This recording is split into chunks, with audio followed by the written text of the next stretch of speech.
Time now for news you can use on KIRO Nights. G. Scott, y'all. Coming up next, we do question of the day. Right now, it's still a little news you can use. Drew, these are the body language signs to look out for on the first date. Oh. That's right. Are you a big believer in body language? For sure. Definitely. 1,000. Can say a lot more than any words that come out of your mouth. I mean, look, here's the deal. First dates are already filled with mixed messages. Do they like me? All that kind of stuff.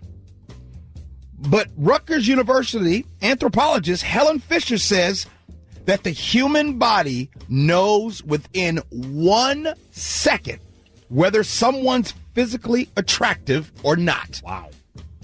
I totally believe that. Yeah. Now, somebody could get better with time. Sure. But I remember the first time I saw my wife, I was immediately intrigued. Did you want to marry her? Within the first 5 minutes, yeah. Hey, we gotta come back to that. There's a lot to talk right there. There's a lot to unpack right there. Okay, here we go, y'all. The experts share 6 body language cues to pay attention to on the first date. Number 1, your date leans in. If your date continuously leans in towards you, chances are it's their nonverbal way of telling you that they're interested. Yes. They're engaged in conversation. Absolutely. I literally want to get closer to your face when those words are coming out. I don't disagree. Now, if they don't lean towards you, don't panic.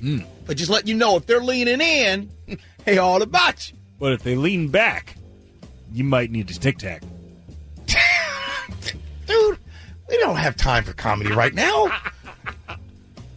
Number 2, their eye contact is intense. Now, the link between prolonged eye contact and deep connection isn't just the stuff of love songs. A steady gaze can even fast-track closeness between two people. All about the eye contact. If it's not there, then it's just not there. Yeah. Number 3, they position away from you or use blocking. Let me explain. Yes, blocking is as bad as it sounds. Experts call this type of body language distancing language. When we feel connected to someone, we are more likely to square up with them, face them directly with our shoulders, feet, the entire body, right? So if you're sitting there and everything is square, like you can see both their shoulders, face, they're just directly towards you, that's a good thing. Like as though you are the show and they are completely interested in you. Yes. However, if they're talking to you and they have that sideways where it's like, pointing off to the side, that's where they want to be. They want to go off to the side and roll up out of there. Yeah, that makes sense. I would also say, is there anything about arms crossing as well? Because I feel like that's a big one. And honestly, as a comedian, the number of times that I will go up on stage and look down and see people sitting in the front row with their arms crossed, looking up with this idea of like, make me laugh, do your thing. It's amazing. It's such a turnoff from a body language standpoint. It just has that feeling like you want nothing to do with what I'm going to say. Just make sure if you're a boss and you're having a meeting, don't fold your arms. No. Their feet point inward. So the toes are telling when it comes to attraction. By pointing our toes inward, we attempt to shrink in size and appear more approachable and more harmless. Are their feet pointing towards the door? Bad news. Bad news is the feet are pointing towards the door. What if you're roller skating? I don't know if I would. Don't do roller skate as a first date. No? No! See, I find that they're like between roller skating, ice skating, I feel like something that allows you an activity, but also something that maybe shows that you're human and that you're not always the best at stuff. I think that's charming. Okay, you know what? I like it. Yeah. I like where you're going. My bad. I like where you're going. Here's another one. Number 5. Your date has negative micro expressions or fake smiles. Micro expressions are slight facial expressions that occur within 1/15th to 1/25th of a second. Their involuntary expose a person's true emotions.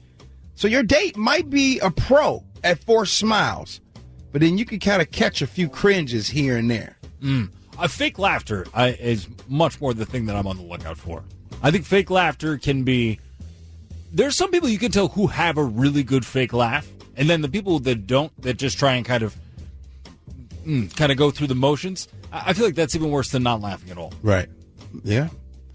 And the last one, they get tongue-tied, meaning sometimes when somebody's sitting across from you and they're having conversations, sometimes they can get a little bit nervous, and so they kind of stumble over their words because they're trying to find out and figure out the right things to say. So if you happen to be on a date with somebody and they're getting a little bit tongue-tied around you, don't take that as a sign that they're not paying attention, but it could just be you're just throwing them for a loop. Right. I think the biggest one in that one is the one about the eye contact. Okay, that's kind of a no-brainer. The positioning away or blocking or anything. Like somebody's shoulders being faced towards you. I think that's really important because that's when you know it's like they're really engaged and interested in either you, what you're saying, or just everything in general. Plus, it's hard not to be hyper aware when you're on a date like that and you're so locked in on the other person that it's pretty easy, I feel like, with body language, whether or not you're an expert in it or not, the other person who you are sitting across from, they're looking at your body language because they're trying to focus on everything. They're trying to figure out as much about you as you are about them. David, you ever been on a bad first date, bruh? No. You know, with us millennials, there isn't really first dates necessarily. You know what? My bad. I forgot. You millennials, you guys, first of all, you guys don't go out just as a couple.